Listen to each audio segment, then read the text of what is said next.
Good evening, gentlemen. By hell or high water, we are here. We are cobbled together. We are held together by baling wire and twist ties from 1983 bread bag. We I are feel like we're Mhm. here. using the best internet that 1987 has to offer over here. How you doing, Goldar? I'm doing fantastic, fantastic. Just hanging in there. Well, I hope we do well. We got a full room tonight. We got Jose Maria Merlo is watching. I hope I pronounced your name correctly. I've got the B5 Babe and Sprout are also on with us tonight. So I want to welcome everybody here. I want to thank everyone who's tuned in for tonight's show. If you're a regular, you probably noticed that the Reverend IT Geek is not joining us tonight. He's on assignment with the day job, so we hope that everything's going good with him. With that aside, we sure hope that everyone we hope to have a good show tonight. We came on a little bit late because of some technical difficulties, but we think we've got them resolved. Um, if you are watching this in a time shifted format, if you're watching it later, go ahead and leave comments if you like. We do the best we can to respond as things will happen. Also, if you have a good time tonight, please leave a like and share this video. All around the interwebs, all on the social medias. And if you're so inclined, jump over to our YouTube page and please like and subscribe to it as well. We're trying to grow our presence on that platform. And something we've done to try to encourage that, at least for the month of October, is on our YouTube page, we are screening exclusively the 1984 horror documentary Terror in the Aisles. Now, it's a horror retrospective that contains some of the best clips from some of the most iconic movies of what I would call the silver age of cinematic horror. Most of these are films that even Mr. Narwhal couldn't get us the clearances to show individually. But we did have access to this little documentary. And so if you want to help Fanboys918 celebrate this time of the year and grow our presence on YouTube, please head over there and check it out after this show, of course. Don't do it now. It's not behind a paywall or anything, but we do ask that you leave a like and subscribe to the YouTube page. And go ahead and mash that bell so that you get notification whenever we drop new content over there. And finally, I want to remind everyone that Fanboys918 has partnered with an OTT that's an over-the-top service, kind of like Roku or any other app you might download on your smart TV, called Audacity TV. And they rolled out their app, I want to say March, maybe, earlier this year anyway. And for the foreseeable future, they will be carrying our best segments of this program. That's Mr. Narwhal has graciously been putting together for us. They'll be carrying, we'll try to keep things as relevant as we can over there. And in addition to this show's greatest hits, they are also carrying some of our other content that you'll be able to watch. You can watch it on your large screen instead of your phone or tablet. And one of those segments is one that Mr. Goldar hosts for us all the time. Goldar, you want to talk about what you do for us over there? Yeah. So I head up Fanboys Night Crawlers. It's basically a block of programming where I play a game for you, typically a horror or action game. Right now, we're playing The Last of Us Part One. We just started that. I posted episode 2 this past Saturday, and we are just getting acquainted with Joel and his previous history, and we're meeting Ellie for the first time as they head out on their journey, where Joel must deliver Ellie to the Fireflies because we just recently found out that she is immune to the clicker infestation or outbreak that has just plagued the world. All right. Now, you said you're at episode 2 on this. Is that right? That is correct. Okay. We just started it, so for those of you guys that are looking to jump on into a new game that I hadn't already started, I know B5 Babe had mentioned that. Yeah. This is it. We are posting this on YouTube, and I will be sharing it to Facebook, so the quality is much better. Um, so yeah, so we're getting ready to see this story. The reason why I picked this particular game is because The Last of Us, the TV show, is coming out next year. This is an opportunity for people to watch the game as I lightly narrate my way through it. And you can compare the story to how the television show turns out. Yeah. Oh, by the way, the Viking Slayer is on with us. Yeah. So B5 Babe I'm glad you clarified that because not only is Audacity, the stuff Audacity is carrying is actually some of the older stuff. Yes. These new installments are Classic. exclusively on YouTube. So I'm glad you point that out. She did say that she'll be checking this out, Gold Iron. She did also ask if that is the award-winning Mr. Narwhal that it's on the list. And yes, it is the Yes. award-winning Mr. Narwhal. Thank you, Viking That's Slayer, for right. tuning in. And Sprout, I don't think that Audacity TV shows your brilliant comments. I don't think it does that. I think it's just the video and the audio. Of course, heck, sometimes we have video and no audio, so who knows what we're going to get tonight. The other thing that I want to talk about that Mr. Narwhal is kind of it's sometimes it's just a photo segment, sometimes it's a video segment. You want to talk about the new piece that you've rolled out for us there, sir? Yeah. I'm going to take a page from Goldar's book, and I'm going to start streaming games that I play as well. I think I'm going to start out with Monopoly, and then maybe go to like Snakes and Ladders after that. Really something to get people's blood pumping. For this holiday season. Let's do No, Snakes and I Ladders with do. zombies. That's right. No, I have a little segment on our Facebook page called Fanboys Finds, and it highlights some of the props, costumes, and locations that I've been fortunate enough to visit over the past few years. And this month we are featuring items from horror films.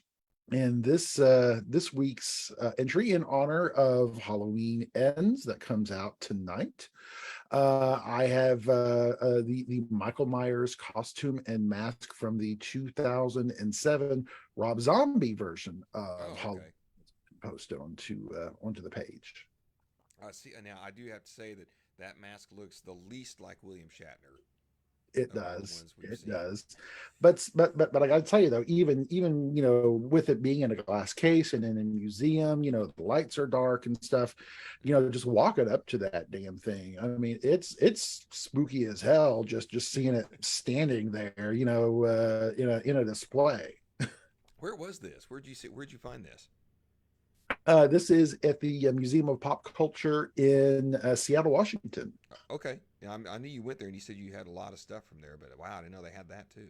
Oh yeah, lots and lots of stuff. In fact, the one I have next week is a deep cut for horror films, and it's one that I know that our audience here will especially appreciate.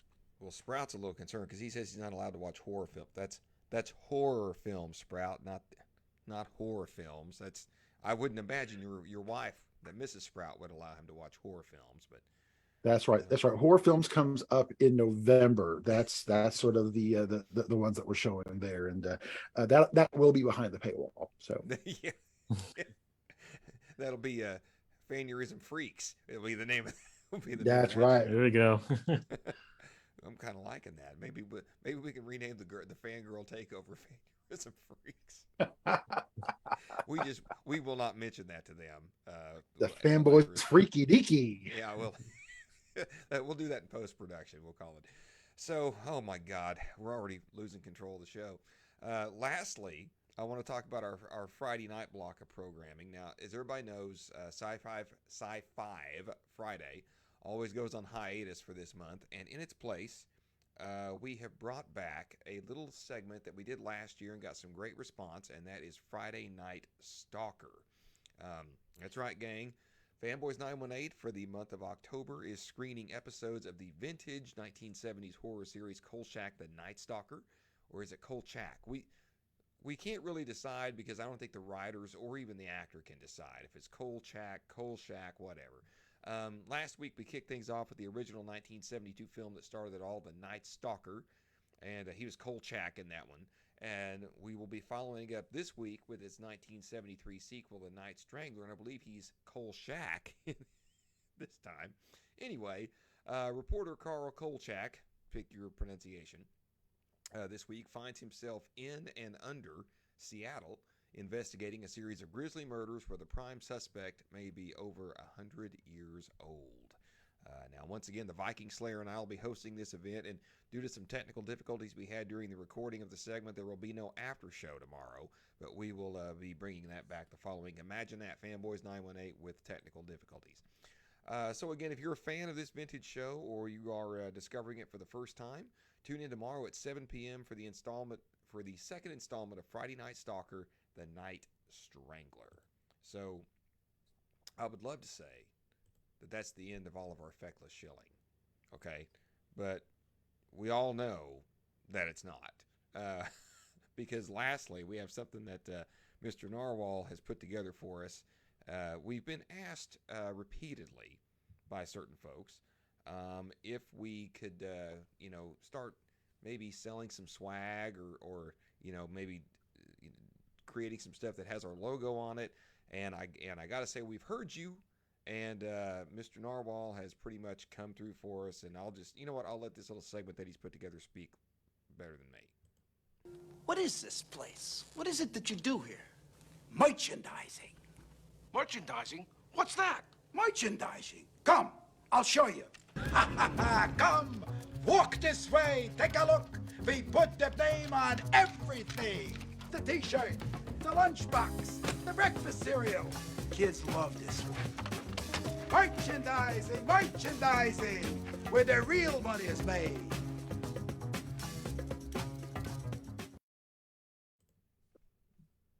That's right, merchandising, folks, where the real money is made. And if you're so inclined, please jump over to our swag shop and pick you up a lunchbox or a t-shirt or even something for the dog. So anyway, now I think that we've got all the feckless shilling out of the way so we can get down to the real business. And unfortunately, that real business is, once again, the return of our RIP segment.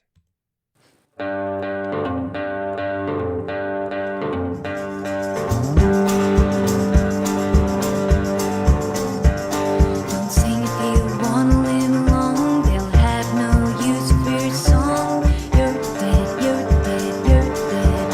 You're dead and dead in this world.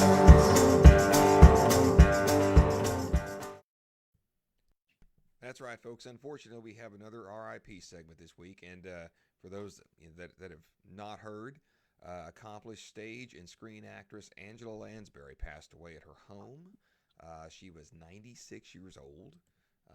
And so, I will say that while it's, her passing is a loss and it's sad, it was certainly not tragic. She had a long and glorious career. She was a multiple Tony Award winner. She was known for a lot of Disney work. She was Mrs. Potts in Beauty and the Beast. She was in Bedknobs and Broomsticks. But my generation will always forever know her probably as Jessica Fletcher from the series Murder, She Wrote. This thing, if you were a kid of a certain age and were growing up in the late or even the mid to late 80s, this thing was a ratings juggernaut. Nothing any network could put on could stand up to it. It was the closest thing to real kryptonite that Dean Cain's Superman ever had to stand up against. And it destroyed Amazing Stories and it sank the Sequest. So, this thing was crazy. I think it actually went off the air because she got tired of doing it. I don't know if that's true or not, but that's what I heard. Mr. Narwhal or Goldar, you guys want to add anything about Angela Lansbury? Yeah, she's one of those actresses that was a staple of a lot of our entertainment, and not just in current time either. Her credits go all the way back to 1944. Yeah. It's amazing that she's had a career for as long as she's had. And she's been in some fairly big and significant films. She was in Gaslight, she was in National Velvet, she was in Manchurian Candidate. She's done a lot of stuff that most people probably don't even think about. For me, the probably the favorite role of mine for her, that is not like one of her major roles, was actually she was in the 1997 animated film Anastasia, where she played the Dowager Empress. That's right. I forgot about that. Yeah, it's one of those things that just having her there in your film automatically bumped it up a couple of levels in class and prestige. So really cool. Goldar, you got anything about Miss Lansbury? I do not too much. I do remember as a kid watching Murder, She Wrote here and there. Every kid remembers watching Murder, She Wrote. Yeah, I thought it was kind of weird because I had a those were those times where, like, kids that were born in the 80s, they watched both adult shows and like cartoons at the same time. So like, there was In Living Color, there was Right. Murder She Wrote, there was LA Law, Matlock. there was Matlock, there was Night Court, and then there was Golden Girls. So like all of that stuff was like going around about that time. Yeah. And I cycled between watching that stuff and like Thundercats reruns and Transformers reruns and You're whatever not else is wrong. on. I mean, it's it's really funny. Yeah. You're not wrong. I mean, Well, that's good. oh yeah. Well, and the crazy thing is that she kept acting up until literally the very end. In fact, Yeah. her last role is going to be in Glass Onion, a Knives Out mystery. That's, Oh, I that's didn't know right. that. So she Mhm. still has material that hasn't released yet. That's right. By the way, Dante O'Neill is watching. I want to welcome you to the show. Thank you very much. Yep. So again, folks, we send our condolences out to her family and her close friends. And again, she will be, another Hollywood legend that has left us, and she will be missed. But as I said, her passing is sad, but it is not tragic because she certainly had a fulfilled life and career. So with that, let's move on to our breaking news segment for tonight.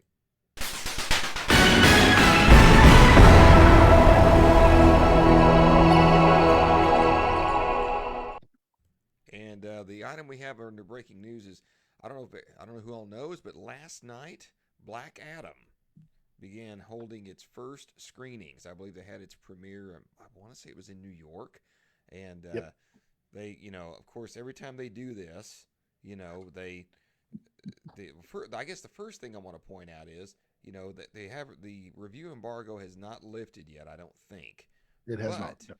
but there were people, you can get on social media and whatnot, and the reviews so far have been mixed to positive, which I really, really, I like. I mean, heck, at this point, even if they were just mixed, I'd be happy for a DC property. But for a DC property to get reviews that are mixed to positive, I am jazzed about that. What do you guys think about that? Have you read any of these comments about it? And we'll talk about the spoiler thing here in a minute. But just as far as just the reviews go.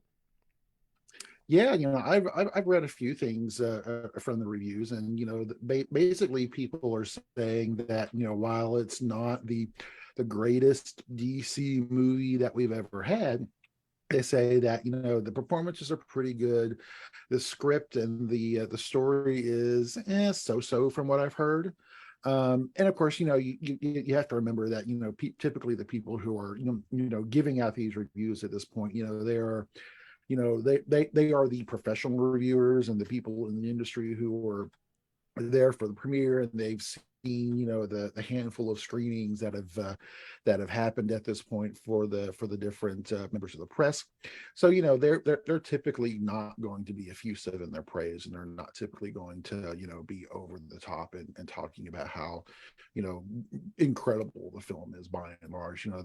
They make their money by tempering, let's say, expectations in a lot of ways. But it's a Rock film. The Rock does fairly decent work these days, and I've heard that Remington Steele's performance in this is pretty good. I can't remember his name to save my life, but Pierce Brosnan. Pierce Brosnan, thank you. Yes, but yeah, I hope it's good. I hope it does well. I did see some of the comments on it last night, and it's good that DC is definitely getting some praise on the film. I didn't think The Rock would be involved in a project that just absolutely sucks, because I honestly can't think of something that he's been in that was just absolutely god awful that like he'll never watch again. I'm sure there's at least one thing, but even that is probably still better than most any of the other wrestler turned actors or even mainstream action stars have put out. So I didn't think that this movie was going to be terrible. I just personally had a tough time like really caring too much about it, just because of how Yeah. DC and Warner Brothers has just handled all of the DC properties. And it's like they own all of the characters, so there's no reason that they should have a poor film other than, well, there really isn't a good reason to have a poor film, honestly. We talked So, about it. They don't have a Kevin Feige. Yeah. It is. That's what it boils down to. Or a But- Kevin algorithm. yeah. But yeah, I for the most part expected this film to be great. It's tough because I have nothing bad to say about The Rock as an actor. I think he's okay. I think he does some entertaining films. Just sometimes it's like, they call it, the studio calls him in to save a franchise or so it's kind of like it's almost like I don't know, like he's the superhero for the superhero movie. He comes in to save the day, right? It's kind of, so I'll definitely give this a shot, especially hearing about some of the things that occur in the film. I'll give it a shot. Okay, yeah, for sure. And well, again, when they're tweeting, when no one's tweeting that it's bad, or wow, what a disappointment, I mean, that's that kind of faint praise in this day and age is encouraging. I mean, Yeah. Oh yeah. because there's a lot of junk out there, So I want to first of all the B5 B5 babe is basically saying that in truth we're just waiting for Wakanda Forever to be released. It was smart to release Black Adam before that comes out. Oh yeah, She's not absolutely. wrong. Everybody's getting the hell out of the way of that juggernaut. But even Sprout agrees with Goldar. The Rock's Money in the Bank. Apparently, Viking Slayer had to tune out because he was having trouble hearing what we were saying. So that's unencouraging. But I don't see that in the rest of the chat. So I'm not sure what's happening there. So let's talk about a potential spoiler here for this film. We have as always, we had someone sneak some cell phone video out of one of the premieres. Now, I got to say this. Okay, first of all, here's one of the pics from it. That's not spoilery, by the way. I want to have that there as while I talk about it. Guys, for my fans that like to spoil things, we're in a day and age where you have sometimes up to 3 freaking lenses on your camera, okay? Can we maybe do a little bit better job of photographing this? I mean, why aren't you shooting this crap in 4K? I mean, seriously. I mean, we resign the fact that we're getting bad audio, okay? That's, because this is theater camera. But this is a clip from the, we have someone else joining us. Andrzan Quintero is watching. Welcome again. This is a clip from the post-credit scene in Black Adam, and he's being confronted by someone. And I'm getting ready to show the person who's confronting him. I don't consider this too much of a spoiler, especially if you watched Jimmy Fallon last night. But this is who he's being confronted by in the post-credit scene, and I'm surprised, but not surprised. I guess, the surprising thing was we said they weren't going to do this they weren't going to, do this as a post-credit, haha, look here, But I was listening to some other guys talk about this earlier today, and the big point is not that Superman is in the post-credit scene. The big reveal is Henry Cavill's still freaking Superman. So Yeah. I think that's really what the big takeaway of this is. Goldar, I know you were kind of vocal about not just using him as a post-credits teaser. What do you think about this? I'm actually surprised because given the way that Zaslav is just slashing any and every property that they have production on anything, and given how Warner Brothers prior to Zaslav taking over has been very wishy-washy about their actors that they know are not troublesome, like Ezra Miller. It's kind of like, why the hell did it take so long to get Superman to come back? Henry Cavill back on screen. Like, we should have had Man of Steel 2 or 3 by this point. Like, I don't know why they were so intent on pushing forward with things that nobody really wanted to watch, like Birds of Prey or what was the other ones? Suicide Squad. I don't the first one. Ugh. Well, So Birds of Prey, I'll tell you what that deal was. They 100% overestimated the appeal of the character of Harley Quinn. That's yeah, what they think. yeah. Like, I just put Harley Quinn in it. That'll draw people in. You know. Yeah, and it seemed like it was just a real like low effort kind of like, all right, yeah, just like you were saying, let's put Harley Quinn in it. That'll make millions. And it's like, you can't do that stuff now. Like that's the type of stuff we expected in the early 2000s or in the 90s for superhero films. Hey, just put somebody in it. It'll be fine. Like we're post MCU now, so like we're really expecting stuff. So I think it's great that Henry Cavill's back as Superman, but I don't know what that means for the future of DC. And again, that gets me to the point of like, why do I care at this point? Like, you haven't given me a reason to invest. Like, you just dismantled the entire reason for us to invest by not only resisting the Snyder Cut, but then also like coming back later and saying it was a bunch of bots and we regret every minute of it. It's like, this is the best stuff you had. What? I know. I don't get it. It's almost, you know what? It's almost like WB's left hand doesn't know what its right hand is doing. I mean, that's the only way I know to describe it, because you've got, and I do think there's a lot of infighting going on. Like Zaslav's trying to clean house and just focus on stuff that makes money. And he's got a bunch of old school people in there that just, you know, I don't know. I've heard all kinds of different stories. By the way, Ms. Lori Alvarado is watching with us as well. And the B5 babe just kind of took me to task. She said, "Are you seriously berating people for not having better pirating skills?" You are bad. Yes, I was. Yes, I am. And, okay, now Sprout has a good point too, which kind of goes with what Goldar said, is they've screwed Black Adam because they turned Shazam into a comedy. Yeah. That could be a problem. That really could be a problem. Yeah, because how are you going to put them together now? Like, it's going to have to be, it's going to be a tonally off movie. Yeah.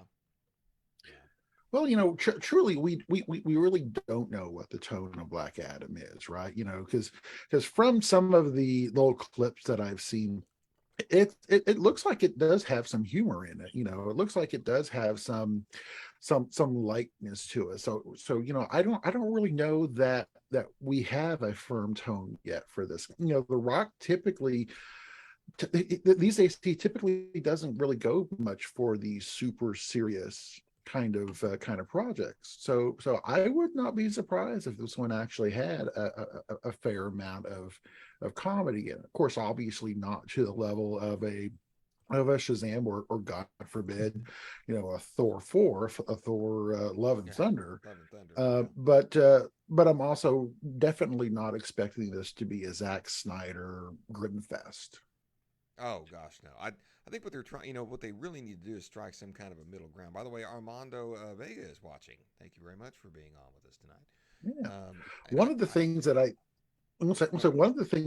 I've heard about what's going on right now is that Dwayne Johnson is really trying to take a much more active role in DC films. You know, we've had a lot of issues lately with trying to find someone to take over sort of the leadership role for that. And I've heard that Dwayne Johnson is actually stepping up and really trying to do a lot of work to firm up, at least, you know, in the acting circles, a lot of the thoughts around this. In fact, from what I've read today, pretty much the sole reason that they have Cavill in this is because Dwayne Johnson basically asked him to be in it. Well, I heard, you know, to get back to Goldar's point, I heard he stopped short of jumping up and down on Zaslav's desk and said, "We're going to make this happen." Yep. Like he was really, and he kind of alluded to it on, like I say, I tried to find the clip. He was on Jimmy Fallon last night, and you know, he essentially said, you know, Black Adam is the most powerful force on Earth, but the most powerful force in the universe has been sidelined for entirely too many years. So for those of you that are wondering, yeah, welcome home, bud.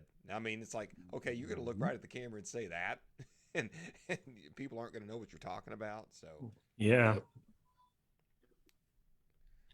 Well, Yeah. just goes to show you that he really loves these projects and these characters about as yeah. much as we do. Oh, yeah.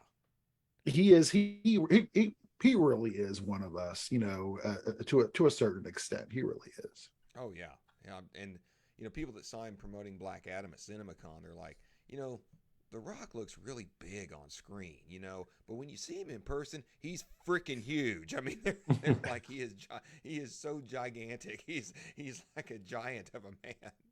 Uh-huh. So yeah, so I'm pretty much guessing that this, and I say what, a week and a half ago they were tracking this thing to open at 75 million, which is the highest opening of The Rock's career.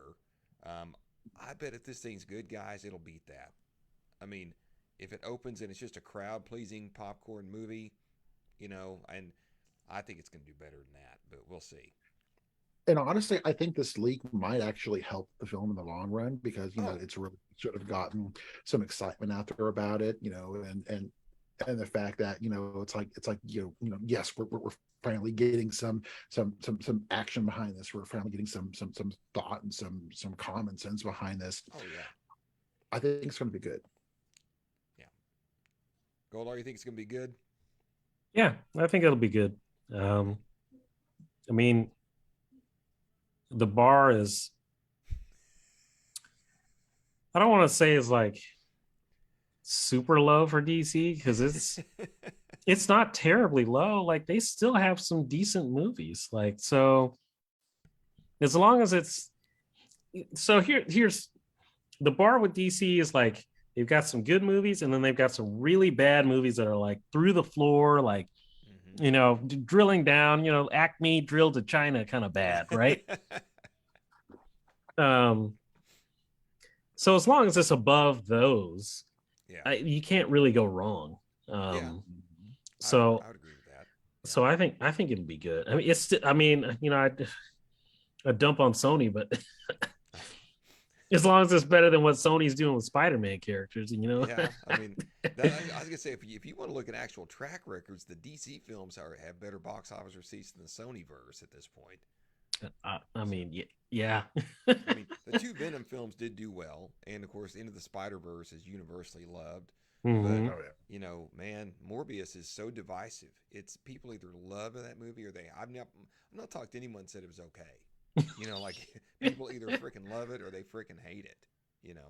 So that's Get not a ready for Morbius Madam Web. podcast. Yeah.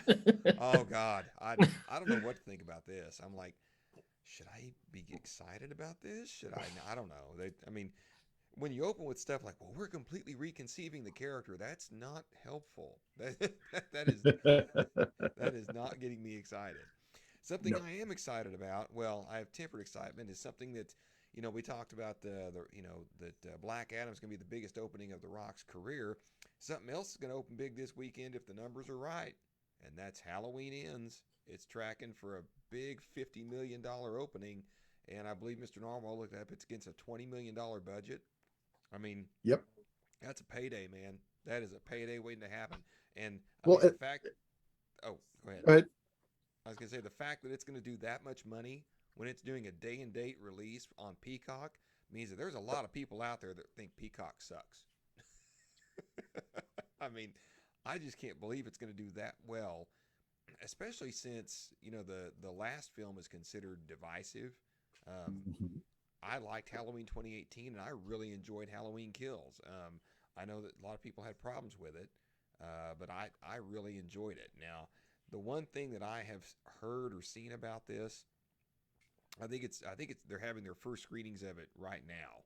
And the one thing that concerned me was I think the first early screening started at like 5 and the review embargo didn't lift until like 3:30.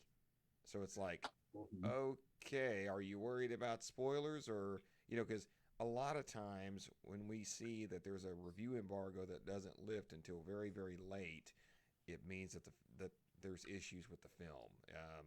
So I don't know that, but that's just my only concern. So, Mr. Narwhal, you had something you were going to say. Yeah. I have seen some of the early reviews that have come out, and just like the last film, this film looks like it's probably going to be somewhat divisive as well. Um, they are, they are doing something slightly different with this one, which is never a good sign when you're talking about a horror franchise like this. Right. In that, apparently it's not necessarily the movie we're expecting, and not necessarily the movie that we are um, that we are probably hoping to get. Um, from what I've seen, it's not necessarily a bomb or a bad film, but I do hear that they make some questionable choices during the film, that just make me sit there and go, okay, so now what are they doing? And it's mostly sort of around the subplots. Apparently the Michael Myers and Jamie Lee Curtis core plot, they're saying that that's strong and that's good. However, the subplots with the other characters may not be holding up quite as well. Hmm. Well, I mean, I guess my first question is, are they going to kill those other characters? Because if Michael Myers just shows up and just kills those characters, then it's like, okay, well, that's fine. Because if it was a bad subplot, then it's like, well, I wish that character would die, and then they actually do die. And it's like, okay, well, I don't have to worry about any loose ends anymore because they're dead. Uh-huh. I could tell you, but then that would be spoiling things. So Yeah, don't be spoiling my Halloween. Don't be, that's don't be- right. I don't care if it isn't very good. I want to make that judgment call on my own. Fair enough. Fair enough. But like Well, I 'cause, said, I went into Halloween Kills, you know, hearing how divisive it had been, or had uh-huh. been to people, and I was like, oh boy, I don't know about this, and but then again, when I saw it, I was like, hey, this is pretty decent. I understand the things that people were getting upset about, but Mhm. I didn't look at it the way they did, so I really dug it. So From what I understand, this film is not going to be as divisive as the last one. It doesn't have quite the political and sociological overtones that the last mhm. one did. Yeah, Having said that, like I said, the subplots from what I hear are a little odd, and some of the narrative, the choices that they made with the film, people are sort of questioning. And again, these are very early reviews, and these are right. by professional critics. So we'll have to really wait and see what happens, and once we actually get to sit down and watch the thing for ourselves. Okay. Yeah. By the way, Mr. Jimmy Carter's joined us tonight. Hey, Jimmy, it's good to see you again, sir. Glad you're back here with us. So, well, as we've already seen, I mean, you know, given that if this movie has let's say it opens to its 50 million, and then if it has a 50% drop off, that's another 25 million next week to 75 million. Plus, who knows what it's going to take in worldwide? This thing's made money. I mean, Mm-hmm. Jason Blum has learned how to make good quality films for a price. And I think there's a lot of studios out there that could learn from his model. I don't know what it is, but I mean, and honestly, I think these Halloween films are like on the more expensive side of what he does. So, I mean, I think 20 million of that, I'll guarantee you 10 of that went in Jamie Lee's pocket. you know, so, Good chance of it. Good chance of it. and Yeah. good for And, her. and- and typically horror films are very, very, very cost effective to produce. That's why Yeah. a lot of smaller studios and a lot of newer producers, actors, directors really cut their teeth in horror, because they are very cost effective, and they do make a pretty good profit overall. Yeah. Well, something that apparently wasn't very cost effective to make and hasn't made any bank is the new film Amsterdam. Mm. And Mr. Narwhal, you brought that to my attention. That thing is bombing like it was something being dropped on Nagasaki.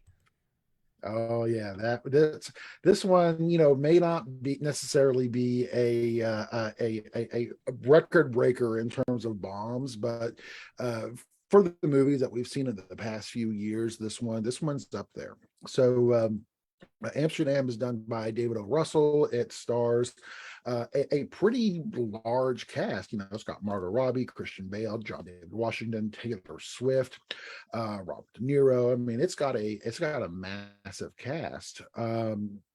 And the film was made for, I believe, around 80 million, which is actually pretty high for a film like this. And it debuted with a paltry 10 million worldwide. To say that is not encouraging is an understatement. Really, it is. So, well, I saw some of the reviews. The initial reviews were not like over the moon about it. Yeah. But I don't know what the hell the damn thing's about. Yeah, well, that's I think one of the problems is that the marketing on this has really sort of dropped the ball. That nobody really knows what this is about. Nobody understands the film. They're literally just banking on the fact that it has all of these stars in order to get people out.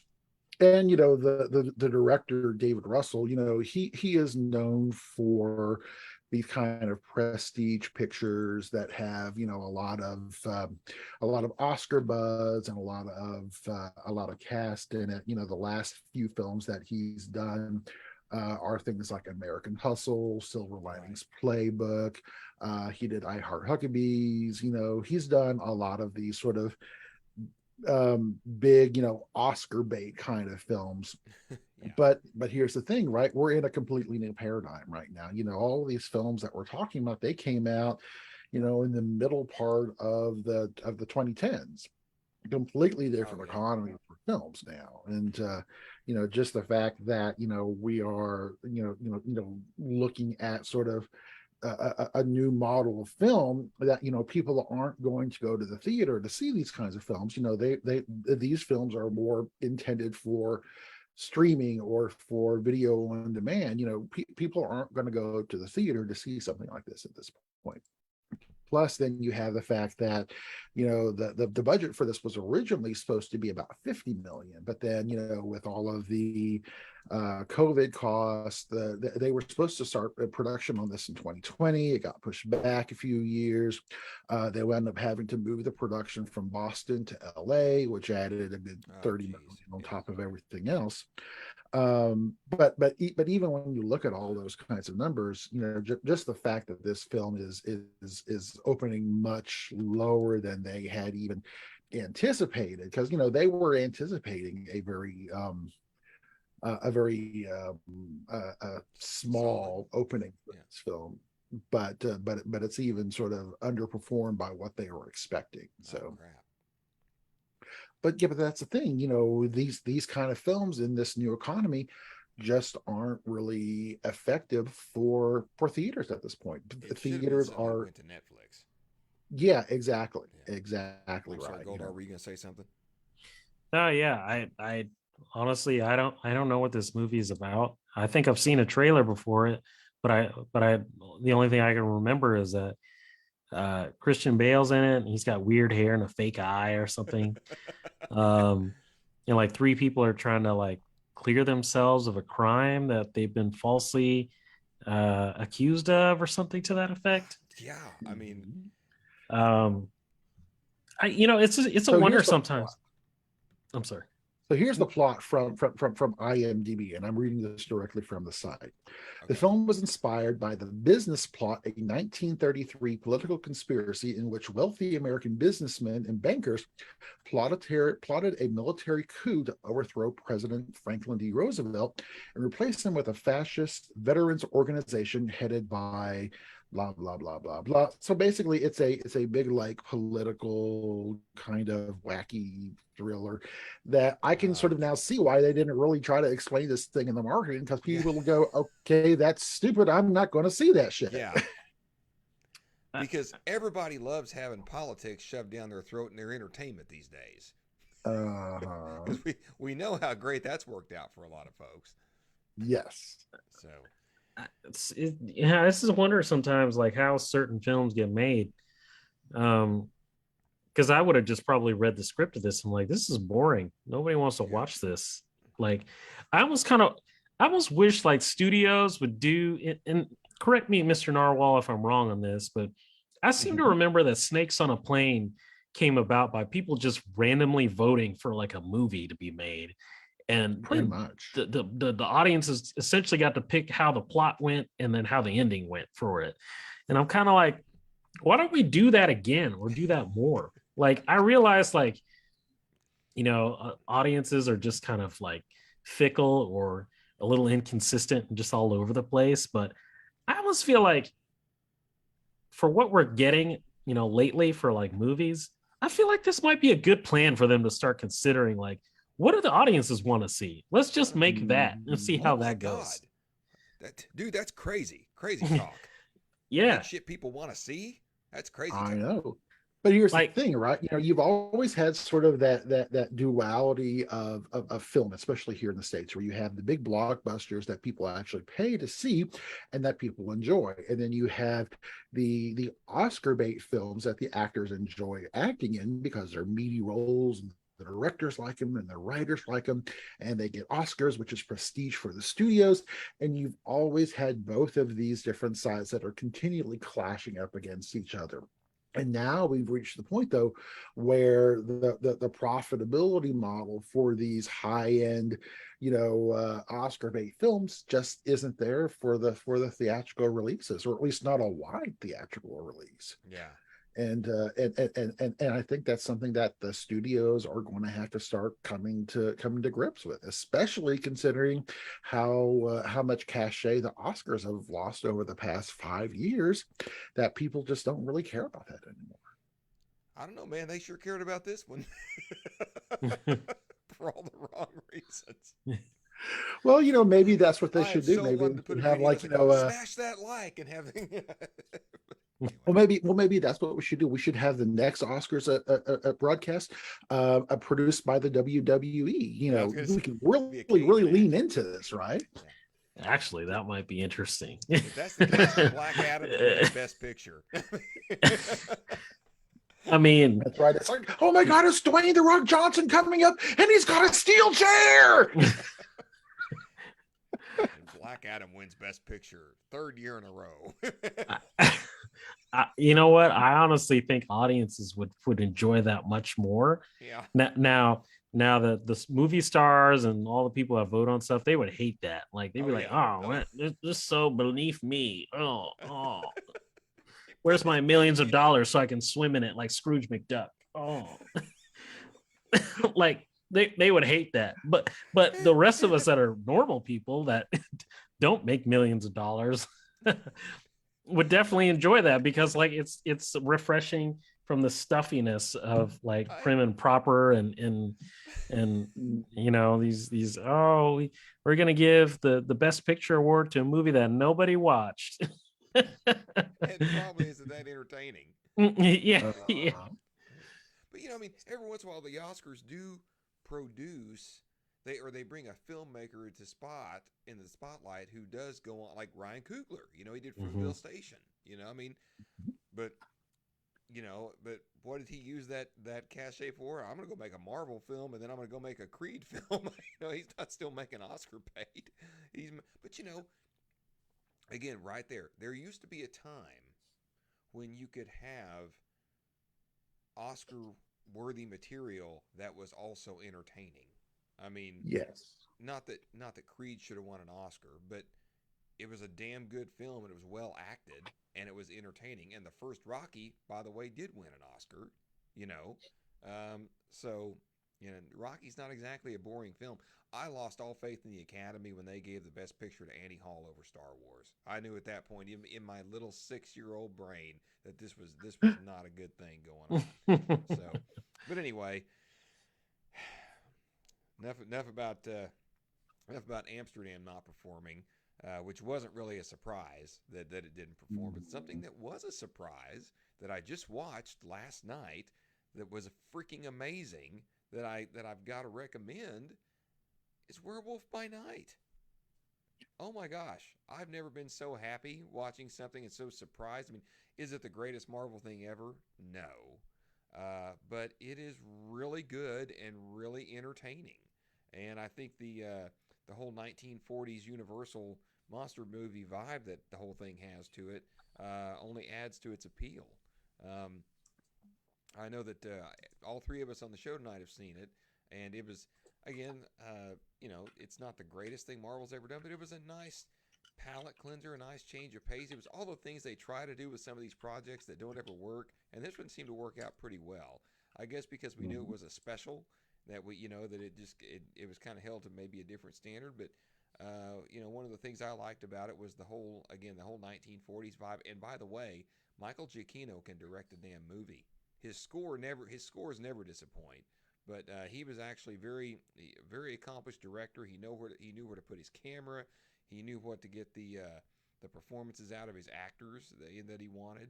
And also, and then I'm gonna say this. I'm gonna shut up. One thing that I really liked was they didn't just shoot this in color.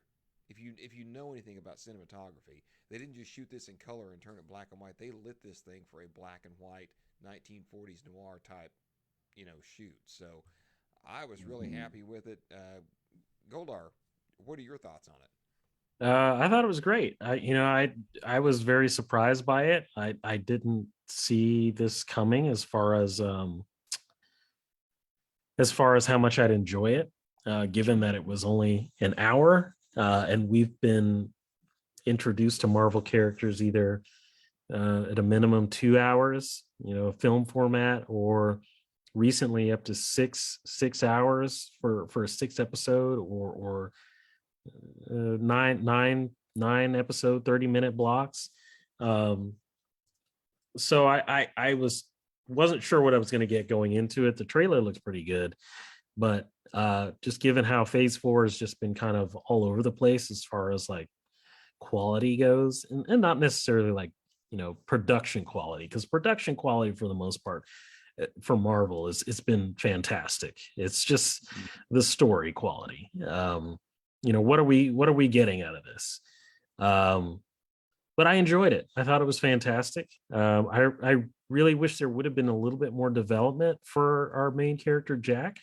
But I do hope to see his character again, as well as Man Thing and Elsa Bloodstone. I hope we see those characters again, because they were interesting, and I liked the plot for what it was, and I would have liked to see more about that, because that was an interesting setup for this. But again, if we see these characters again, I'm looking forward to it. It was a great 1 hour block of programming to commit to. So I would definitely recommend it. Yeah, I didn't mention Man Thing is in it, and he looks freaking amazing. Ted. Ted. Yeah, I don't know. Does anybody know? Is that a real costume that they augmented with CG, or is it 100%? Because man, he looked great. It's 100% CG from what I understand, but they did have somebody there in the motion capture to be on set. By the way, the Blues Man's on with us, and he says, "I want to watch this new werewolf movie." Yeah, absolutely, dude. Check it out. It's fantastic. Really, really good. It's it's kind of like what I was hoping the old the Benicio del Toro Wolfman. Remember that Yeah. they did back I don't know, 6-7 years ago. That's kind of what I was hoping to get out of it, or something like this. But Yeah. Well, the really, really cool thing was, the trailers promised us a certain kind of special, and it delivered on that kind of special, right? You knew exactly what you were getting when you sat down to watch this, and it totally delivered. I mean, and even down to the smallest details that they replicated, for the style of film. It's sort of a pastiche, a mix between the Universal monsters and sort of the grindhouse, 60s, 70s kind of aesthetic, where you have a lot of violence and you have a lot of gore, but since it's in black and white, it comes off as much lesser, and you can get away with a lot more. But here's the thing that I'm thinking about too, right? We had heard a couple of weeks ago that a lot of the planned Disney Plus Marvel shows that they had set up and scheduled were being pulled back in scope and were planned to be specials like Werewolf by Night. And originally we were like, oh, I don't know how that's going to work. It seems like they don't have any faith in him. I think that's actually a really good idea at this point because, this gives us an opportunity to explore and taste other areas in the Marvel universe in a very brief way, and it leaves you wanting more. So they have a better way to gauge exactly which properties are really going to resonate with people, which characters, which stories, and then they can go and then develop some of these characters and stories, in bigger projects. I mean, I would love to see, these three characters come back and maybe team up with Moon Knight or Blade or some of these other characters that are out there in this sort of genre. They're just so good, and it's very entertaining. Yeah, well, and like Goldar said, okay, so I'm going to take what both of you guys have said and kind of mash it together. If if this would have been, let's say, 10 minutes longer, okay, let's just throw that out there, and we could have gotten, and in that 10 minutes, we could have gotten a little more character development on our main character, okay? Instead of clocking in at 54 minutes, it's an hour and 5 minutes, all right? I'm perfectly okay with that. And, again, instead of stretching this out to a 6-episode thing that doesn't really have the story to carry it, I think it was perfect. And they could do this. I mean, they could do a lot of things like this that, instead of, again, don't make them 54 minutes, make them an hour and 10 minutes or an hour and 15 minutes, and just give us what we need to learn. Because that's really that's actually a better model, I think, than these shows they're doing. Because if Iron Man was a B-level character, we are now into D and E-level characters, okay? Yeah. And not that they're not good, but they're just not as well known. And I think if you want to, do you really want to create a 6-hour show or 6 or 8 or 9-hour show about a character called Echo, that nobody knows who they are, really? I mean, how about you just do something like this? Mm-hmm. However, Yeah. I'm going to be pushing for a new show.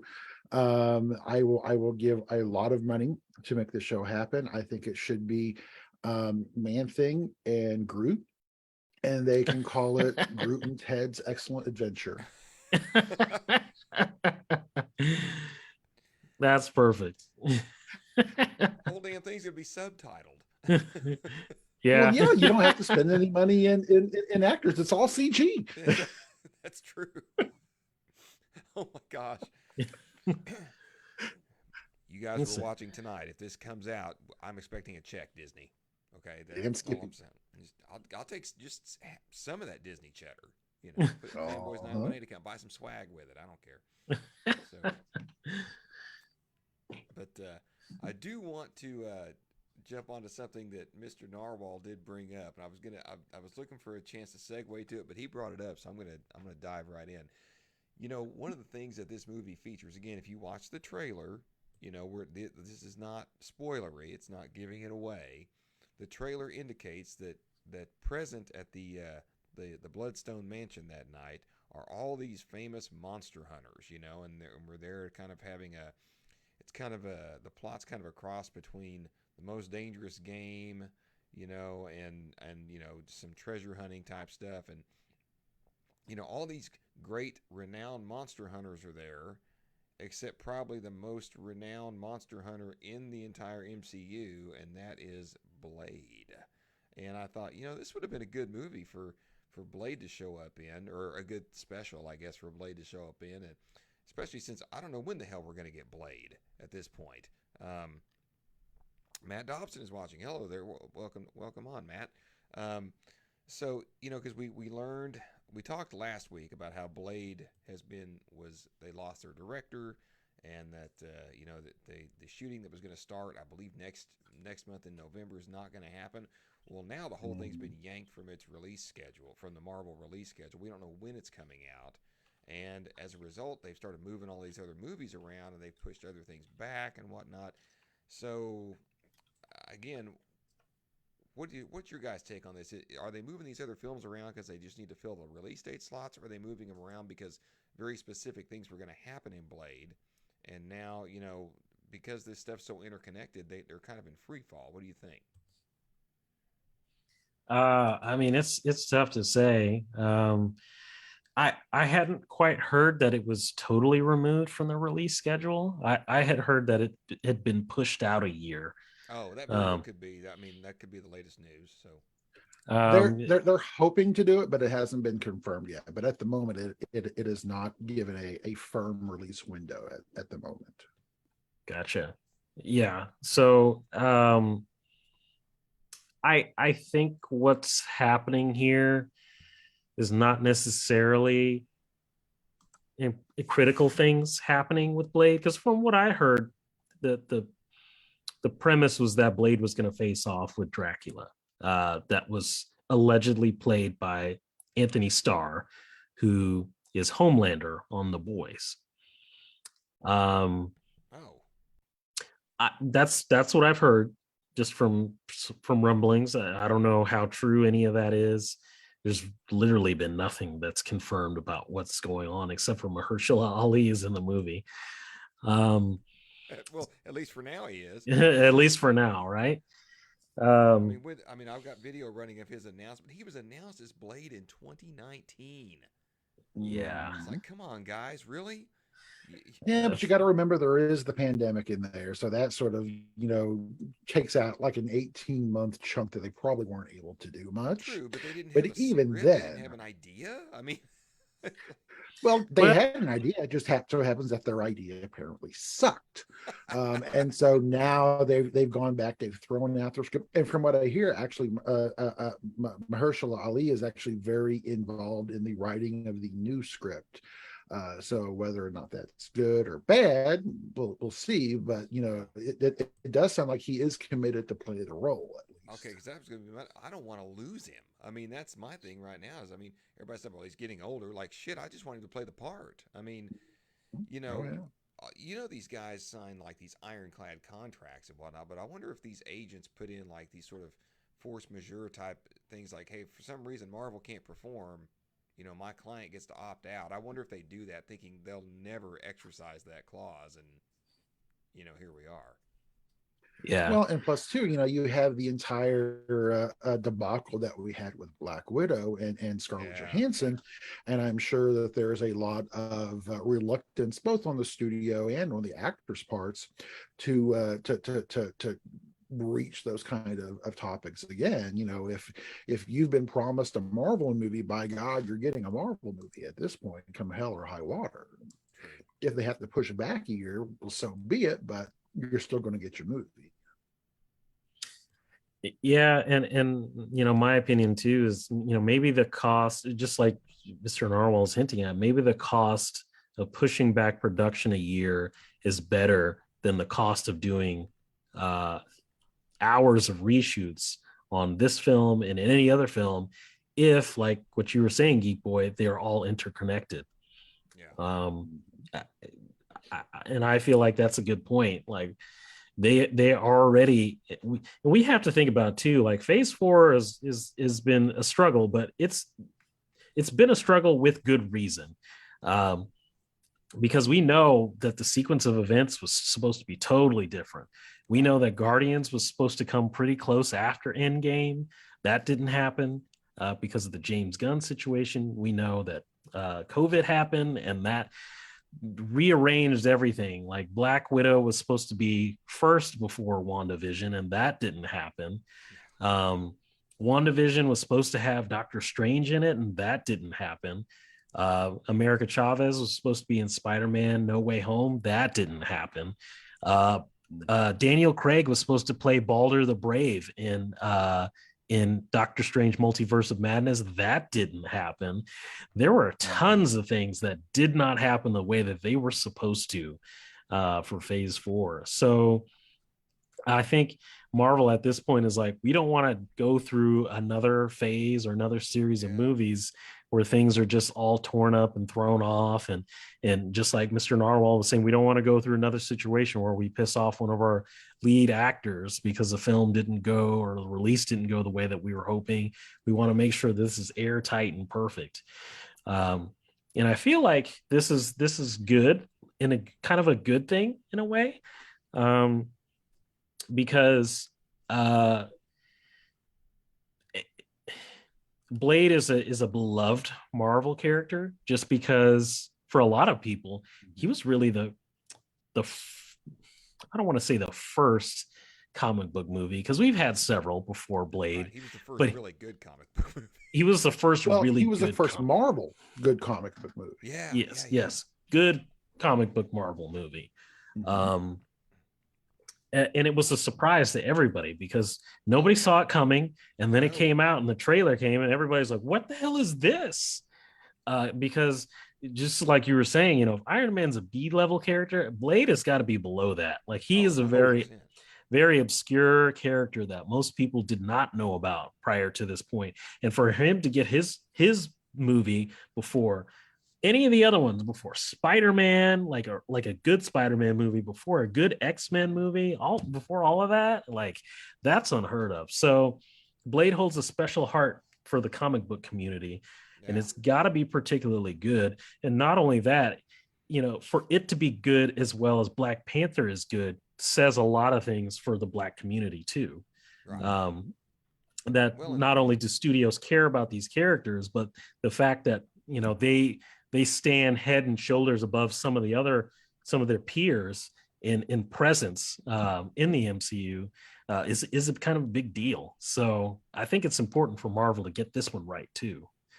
oh, it's 100%. Well, and the other thing too that it's got working against it, and Turtle Gal and I were talking about this because we've been, you know, rewatching the Blade. Well, we finished rewatching the original Blade trilogy, and you know we watched Blade Trinity, and you know, let's be honest, it's not up to snuff with the first two films, but you know, given the state of most comic book movies, you know, the two things working against Blade Trinity are Blade and Blade 2. You know, had we gotten just Blade and that was Blade Trinity, we thought, oh, it's okay. It was entertaining. You know, it's been all right. Yeah. But you know, that's the other thing this movie's going to have fighting against it is those first two Blade films are so damn good. I mean, not only are they beloved, they are freaking amazing films. And Yeah. I will tell you know, I don't know what if you get a Hollywood expert, they might shout me down. I think the success of Blade proved to Marvel, hey, we can do this. Oh, You know, absolutely. I really do. 100%. Yeah. So this movie has some big ass shoes to fill. I mean, Well, and not only that, you know, there's a domino effect that's happening with all the other Marvel films too, right? So, you know, basically, Blade was more or less smack dab in the middle of Marvel Phase 5. So they've right. pulled out Blade from that spot in Marvel Phase 5, and they've essentially tacked it onto the beginning of Marvel Phase 6. And so then, and in doing that, then everything that is in Marvel Phase 6 is basically shifting down one or two spots now to accommodate that. And so, you know, there's going to be this significant domino effect that we'll see in this film and in the MCU, and I just hope that it doesn't negatively affect any of the films that are coming up after it. You know, Well, we've 'cause had enough problems with didn't some. Fantastic Four lose its director too? It, While it, it back? did, yeah. They did, but they got a new It did. one. Okay. Okay. Yes. All right. So that's, but yeah, I'm kind of with what you guys are saying is why, you know, because it's my understanding, and again, it'll probably be on a 10 or 15th anniversary Blu-ray commentary we find out the truth, but I heard that Doctor Strange was shooting like 2 weeks before the damn movie opened. Wouldn't surprise me. Like they were that everything shifted so much they were filming stuff like 2 weeks before the movie opened. So and that Would may not or may not surprise be me. true, but again, why would they put themselves through this again if they can't, if they don't have to? So but Well, it wouldn't be the first time. I mean, you know, let's face it, the end credit teaser scene of the original Avengers film was actually shot after the premiere of the film, which yeah, is just crazy. yeah, that's why Captain America's got his fist up over his because I think he's hiding a mustache, I think, or He died something. in a beard. He died in a A full beard. beard. That Okay. he Yeah. Jeez. So, All right, guys. Well, I think we've pretty much talked Blade to death, unfortunately, and now let's finally get to that thing we've been promising for about, I don't know, I guess 6 weeks now, and that is the review of Andor, or the first half of Andor. Mr. Narwhal's so happy. He's been wanting to review this thing for so long. And I gotta say, we're halfway done with it, and I am really digging this thing. And I shouldn't be. I mean, if it's unfortunate the Reverend's not on, because it was gonna be like opposite day. Because usually he likes stuff, and I'm always, I'm the curmudgeon of the group. But this thing, I really do like it. Now it's of a piece, and I do have some criticisms of it, but for the most like part, what? Do what? Like what? I think even though it is a slow burn, I do think some of the pacing could have been improved. Like I think episodes 1 and 2 could have been one episode had they tightened up the editing a little bit. Same thing with episodes 4 and 5, but the payoff in episode 3 and the payoff in episode 6, kind of covers a multitude of sins, if you will. I do love the character development. I love the fact that this is treating the audience like adults. And my God, the look of this thing. This looks like an HBO show. This does not look like, one of my biggest criticisms of Book of Boba Fett, and particularly of Obi-Wan, was that it looked like a Disney Channel show. This does not look like that, nor is it written like that. My intro I've been wanting to say for the last few weeks is they finally let the adults back in the writers' room over there at Disney, and this has been really freaking good. And I'm really impressed with, the fact that they're treating their audience like they have, some common sense. So that's all I'm going to say for now. Narwhal, or I'm sorry, Goldar, have you seen this yet? I have not seen Andor yet. It's really good. I mean, this is one that you should probably check out. I will agree with Geek Boy in that it is a very slow burn. One of the things though that I really appreciate is we're halfway through the 12 episode season, and so far I've noticed that the first 3 episodes and the last 3 episodes that we've seen are really just each individual story. So episodes 1 through 3 could literally be cut together and make a movie. Yes. Same thing with episodes 4, 5, and 6. And they're pretty much separate stories, right? And I would not be surprised if we saw the same thing with the other half of the season too. You're right in that it has a completely different look to this. Originally we were like, oh man, the volume can really do all these amazing things, but then when you're actually out here in the real world, you can see the difference between filming something on the volume stage and then actually filming something there in the UK where you have just beautiful backdrops. Yeah. But then I think the other thing that really sets this apart is the script and is the storytelling that they are. Star Wars has always been of a piece. It's always been space opera, right? It's not science fiction per se. It is a straight up space opera, and that's pretty much true for every iteration of Star Wars that we've seen, except for Andor. Andor is its own kind of thing where it is not a space opera per se. It is a very grounded story about a group of people who are fomenting a rebellion against the Empire. You don't have any of the mystical Jedi hand wavy kind of stuff. You don't have any of the over the top kind of comic relief humor with the robots and the droids and Jar Jar Binks that we've seen and all these other kind of things. It's a very grounded kind of project, and I'm really encouraged by seeing this, and I hope that this helps to inform additional projects that we've seen. One of the things that I saw 100%, that was a big a thing that I really noticed was in all the Star Wars films that we've seen, stormtroopers are considered to be comic relief, right? And things like TIE fighters, it's like, oh look, we've got 4 TIE fighters coming, and it's just like ping, ping, ping, ping, and they're gone. Yeah. With this, if you hear that sound of a TIE fighter coming, everybody gets the hell down, because that TIE fighter is probably bringing death to everything that and everything that you love.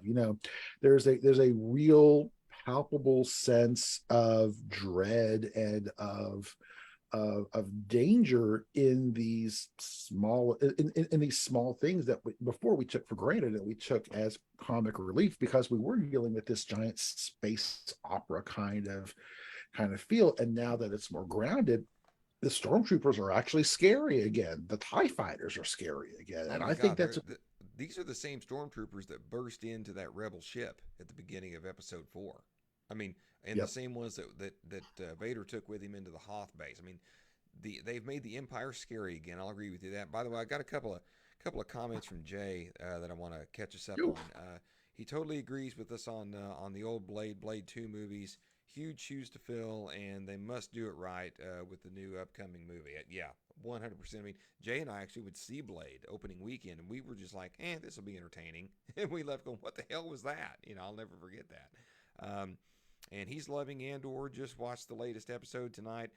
Don't be too nitpicky, boy. Actually, I'm my nits are very small. I mean, again, it's basically pacing. I just can't believe that I'm liking it more than the Rev. So here's what I'm going to say. This, and no surprise, because it's put together with the same team they did Rogue One with, and that is, it feels like gaming. A lot of planning, a lot of overthinking stuff, and It kind of especially it feels like I just watched 2 Star Wars RPG scenarios. That's exactly what I feel like, and I mean that in a good way. Matt Dotson's very excited to watch Andor, especially if it's less Disney. It is 80% less Disney for sure. And Andor is just proof good storytelling is for the Star Wars franchise. And yeah, absolutely. And I want to say this. So I'm trying to say this. So if you've watched any of it, if you watch the trailers, you know that one of the things they're going to do is a heist. All right. So they're doing this heist. They're going to steal something from the Empire, and Episode 6 is where that heist actually goes down. Okay, and these heist movies go. You planned, you've done all your preparing, and to make a good heist movie, sometimes the plan works, sometimes it goes like it's supposed to, and sometimes it does not. And that's you just know you're going to get some of that. Well, I'm sitting here in the fan cave watching this thing, and Turtle Gal's next to me, and she's watching. She's on her iPad, but she's also watching it. And finally, she looks at me. She goes, "I don't like my Star Wars like this." And I'm like, "What are you talking about?" She goes, "I am so tense. I am so pent up, and so I'm trying to remember the phrase she used, but she was basically in knots because she was so involved in what was going on and the tension that was playing out on the screen.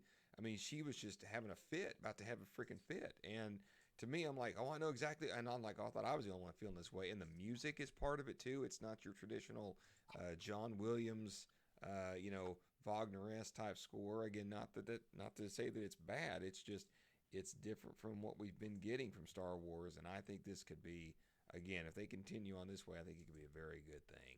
So Goldar, I would definitely give it a watch. Yeah. Okay. I will definitely look into it. I mean, keep in mind, it's a slow burn. I mean, I understand why they did that 3-episode premiere, because that first 3-episode arc, it's like the last episode is really where everything happens, but everything in the first 2 has been building up toward it, so it's kind of like, and again, that whole sequence, like, this is totally my group of people playing.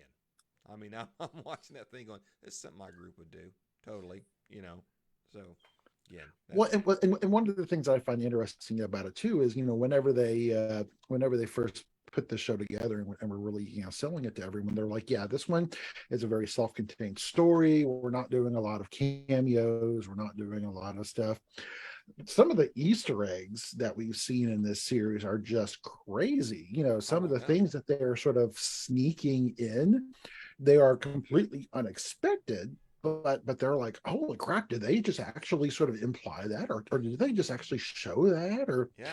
a lot of just little sort of, not even winks and nods. It's just sort of stuff in the background that makes you realize that this is a full universe, and it's not just the story of the galactic Kardashians, as I call it. It's Damn. I do like the fact that they've made the Empire scary. I mean, like, you got these guys, all these admirals playing office politics on a galactic scale, you know? So much like Director Krennic in Rogue One. But well, yeah, that's the thing, that I think is probably Disney's single largest miscalculation with the entirety of everything that they have done with Star Wars since they acquired it. In that, they have pretty much banked everything that they have on the sequel trilogy and that sequel era, right? yeah. And that's just not something that, by and large, a lot of us older fans really care about. We care about the old stories and the old tales of the Empire and the Mm-hmm. Rebellion, and the Darth Vaders and the Han Solos and the stuff like that. That, I think, is something that I hope that they really take from this, that people want to revisit that time era more, and they want to sort of move on from the Resistance and from the First Order. Yeah. Well, plus, if those movies would have been, I don't know, good, might might have been something else too. But I'm funny about shit like that. That's just me. So, well, guys, believe it or not, that is our entire lineup, and it was a big lineup tonight. Woo! Yeah. We have had. Let's see, Jay says they're also showing the family side of the Empire's top officer. Yeah, yeah. So this has been a really good show. Really good show. Now it is, but I keep got to reminding myself it's a Disney Plus show, so there's always a landing it cannot stick. This is They true. can always not stick the landing. So hopefully they will impress me and stick the landing. Have you guys got anything else? I want to thank everybody who's tuned in tonight. We've had see, I know that the B5 Bay was here. Matt's been here. Jay the Blues Man's here. Sprout was here. Oh gosh, we've had lots of first time folks here. We've had, of course, Jimmy was here. Armando was here. Miss Alvarado was here. My gosh, great. Anderson was watching at one point. We've had a lot. And Dante, great lineup tonight, guys. Great turnout. Thank every single one of you for being here. Have you guys got anything else before we sign off? Yeah, I have breaking news. Oh, what is it? Okay, so It's not breaking gonna be another news. death, This is it? is Like this it is was last big. week? Okay, what's This is big. Okay. We have confirmation from two separate sources Mm-hmm. that a rumor that has been going around for a while regarding the MCU is in fact confirmed. Starring in Marvel Studios Thunderbolts as Thaddeus Ross will be Harrison Ford. Oh wow. Interesting. Good. Yes. I don't know how I feel about that. Really?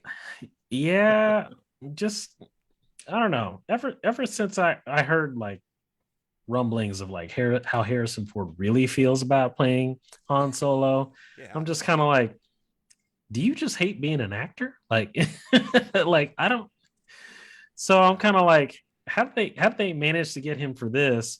And I'm also kind of concerned too. Like, what's the longevity here? Because like, if you keep hiring like really old actors that are like close to retirement for like roles that are kind of big and lumbering, Yeah. pun intended. Yeah. I I don't know how I feel about that. I was really hoping for like a Stephen Lang. Oh my god, that would have been brilliant. he's young enough and he Oh. wants to be in the MCU. So I kind of feel like they just handed this to Harrison Ford, and he's like, "Here, do it," and he's going to do it. Plus, it's really shocking too that they were really in a hurry to recast William Hurt's role, but they left Chadwick Boseman's Black Panther alone.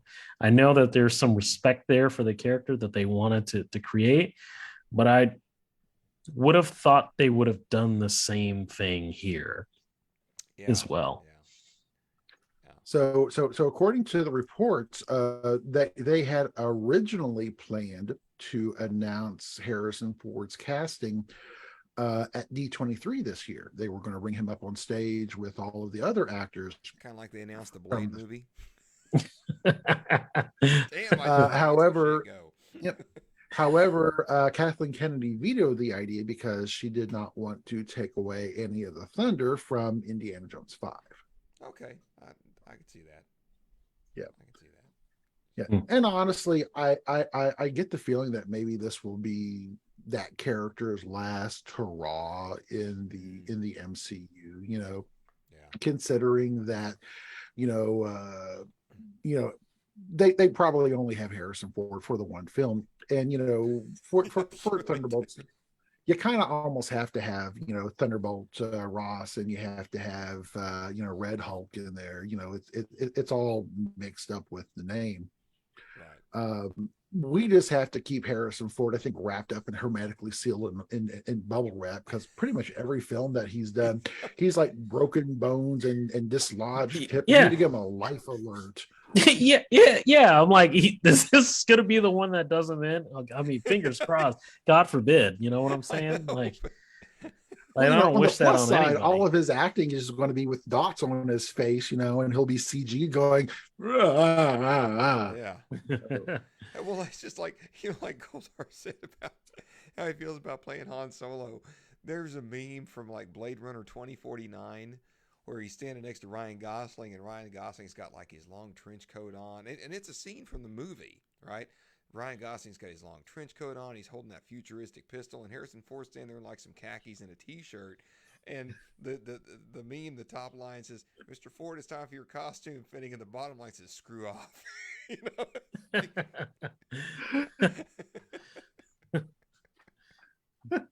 Yep. So it's like, okay, Harrison, we're gonna have you do Red Hulk now. Yeah, I know. You know what this is? This is the serious version of, and God bless his soul because he's not with us anymore, of Norm Macdonald's imitation of Burt Reynolds when he auditioned for Darth Vader. It's like, so this Darth Vader guy, what kind of car does he drive? Well, he wears his helmet. Yeah, I'm not gonna do that. Yeah. That's hilarious. Oh boy, we have lost control of the show. We kept it on the rails as long as we could, boys. And now I've got one other one that's kind of interesting. Yeah. I don't know if you guys have heard any of this, but so apparently Michelle Yeoh and Pete Davidson are joining the voice cast for Transformers: Rise of the Beasts. I have heard that. Yeah. Mixed emotions. Yeah. So I'm hearing that this is going to be an animated film. Oh, I thought it was live action. It says upcoming animated film. So I don't know if this is going to be full CG or if this is like animation. I would imagine that it's going to be CG. Mm-hmm. What's the film name again? Transformers: Rise of the Beasts. So this is basically that was supposed to be live action too. So, and apparently it looks like Michael Bay is involved. So this is supposed to be honestly, anytime you have a Transformers movie, it is 90% animated anyway. So, yeah, that's true. Why not just go all the way, really? All in, yeah. So this film is dropping June 9th, 2023. And just as the title indicates, this looks like Transformers is moving into the realm of Beast Wars, which was a popular Hasbro cartoon in the mid-90s that spawned a series of toys, many of which I owned as a child. I think I had almost all of them. Wow. Now, it's funny you bring that up because, by the time that rolled around, I had moved on, obviously, from that kind of stuff. But there's a lot of people that show, man, really resonates with. Like that's their Oh jam. yeah. That Well, that was yeah, my it was. Go ahead. I was going to say that was my reintroduction to Transformers because For a lot of they people. they had G1 on in the late 80s, early 90s, and they were all reruns by that point. But they were getting to the point where they weren't showing the reruns anymore. They were slowly phasing them out. And then after a point, they stopped showing them all together. And back then, we didn't have the internet or even DVDs that we could go back and do. A lot of that stuff wasn't even on tape yet, Yeah. or box tapes, or if they were stupid expensive. Yeah. So and you know, your parents aren't going to buy them for you as a kid. They're just going to be like, no, we're not buying that. Like, you're not going to watch it that much for me to pay that price. Yeah. So the only thing that was left was just to turn to whatever was coming on the television, and then Beast Wars dropped, and then that was the thing for a whole new generation, which got me So, reintroduced to Transformers. yeah. So I'm looking at some information here online. So it is basically a direct sequel to Bumblebee, which came out a few years ago, and was probably my favorite Transformers movie that we've had, bar none. It was a really, really good film. So good. And so Pete Davidson is And going to be criminally playing. underperformed at the box office, by the way.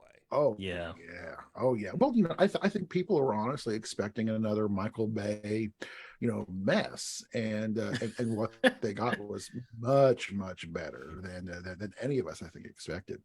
But no, Pete Davidson is playing Mirage. If you remember him from the originals. Yep. Michelle Yeoh is playing a character named Air Razor. If you remember her, that character from the Beast Wars series, it's basically a transformer that changes into a peregrine falcon. I'm looking at the rest of the cast list. Obviously, Peter Cullen is back as Optimus Prime. Awesome. Wheeljack is going to be in the film. Wheeljack is in the film, played by Sebastian Maniscalco. Oh my God, that's going to be awesome. And the one that I hadn't seen that I'm actually very excited about is the person who's playing Optimus Primal, who is basically the counterpart to Optimus Prime. It's a transformer that changes into a giant gorilla, and that character will be played by none other than Ron Perlman. Oh, that'll be good. Oh wow, that'll be great. Wow, that is interesting. Okay, well, and it I sounds think like I'm we in. have a good mix of, like, I mean, all these people are there's an axiom that one of the YouTubers I follow is, he always says adding talent's never a bad thing, right? And I 100% agree. But there's also the thing that if you're not a voice actor, it takes a lot to get that. Voice actors have a certain very specific skill set, and I don't know about Pete Davidson or Michelle Yeoh, but I know that everybody else you've listed has done voiceover work before. Like Ron Perlman's done tons of voice work. He knows how to make a shoulder shrug or an eyebrow raise. He knows how to put that in his voice. And same thing with Peter Cullen and some of the other folks. So it's going to be interesting to see what this mix. Like, one of the things I've heard people say, well, Shrek was so good you could have put anybody in those three roles. No, you couldn't have. Can you imagine anybody else trying to do Donkey besides Eddie Murphy? Hell no. No. No, that movie's a bomb without I would say, can you imagine anybody else being Shrek? But if you know the history, somebody else was Shrek originally. That they went up and removed that character from the film. I actually have seen a few stills that have been leaked out from that original production of Shrek. Much different look. Interesting. So yeah, I think this is going to be a good thing, man. If there is a producer, if Steven Spielberg is producing this, and if Hasbro, they seem to be kind of taking kind of a Marvel stance on things here lately. If they can, and all hail Michael Bay, the Lord of Explosions. Okay, I'm a bit of a Michael Bay apologist, but I also understand he has some tendencies that he produces the best product when there is someone over him saying, "Can we pull it back just a little bit, Mike?" I mean, my God, those last two Transformer films, it's like was he like on Red Bull in the editing bay? I mean, holy shit, man. I mean, not a man known for his thoughtful, long drawn out camera. Holy shit, dude. I'm like, what the fuck is going on? I mean, I started noticing this in Armageddon, which is a movie that terrible science, but it's entertaining as hell, But even then I'm like, oh boy, but then he kind of reined it back in The Island, because that was a Steven Spielberg joint, really, and he was auditioning for the Transformers gig by directing one of his better films, by the way, which just didn't get any box office. But man, as each one of those Transformers movies go along, oh my gosh. But if you look at a movie like 13 hours, that's Michael Bay at his A game. I mean, like, he is not just cashing a paycheck in that movie. I mean, it's clearly a Michael Bay film, but all of his bad tendencies are in check in that film. It is so freaking good. So I'm almost kind of a piece that he just needs to produce these films and hire one of his acolytes to do it. Somebody like Hines here who would like, I want to shoot like Michael Bay. Then here's how you do it. Blow a lot of stuff up and scream a lot. So that's my 2 cents. If they can keep some of his more baser, some of his bayhem under control. Bayhem. They keep some of the bayhem under control. It'll be. I mean, because I mean, even Bad Boys 2 has its moments. I'm like, ooh, can we, settle down? Dang, Mike. And and now, thanks to every freaking TV production adopting some of his techniques, I've got to think of a whole new way to shoot exposition scenes and make them interesting. Because I was going to put the dolly track down, put our people in the middle, and just circle around them as they do their. Nope, can't do that. Every police procedural does that now, so forget that noise. Anyway, what else we got?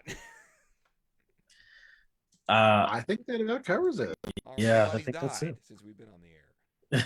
Not let me double check here. Except us. Well, people have died, but nobody that we know. I mean, Okay, all right. Well, if guys, we I can wanna thank set everybody it for up, tuning in. so, Do what? I was going to say, if we can set it up so like when our show's on air, nobody dies, we'll be set for life. That's right, 100%. If we could somehow cast a spell or get some kind of talisman or something, that'd be great. So, I want to thank everybody who tuned in tonight. We ran down the names already, but we were ever grateful when the folks tune in. The Reverend was definitely missed this week, but we'll have him back hopefully next time. Not sure if there will be a show next week or not, because a good portion of the Fanboys crew will be gearing up to take over a ship. So I don't know if there'll be a show next week or not. If Mr. Narwhal wants to go live from the 918 Northern Command Post and do a show, he's welcome to do it. So for Mr. Narwhal and for Goldar, and for everybody here at Fanboys918, this is Geek Boy signing off. Peace.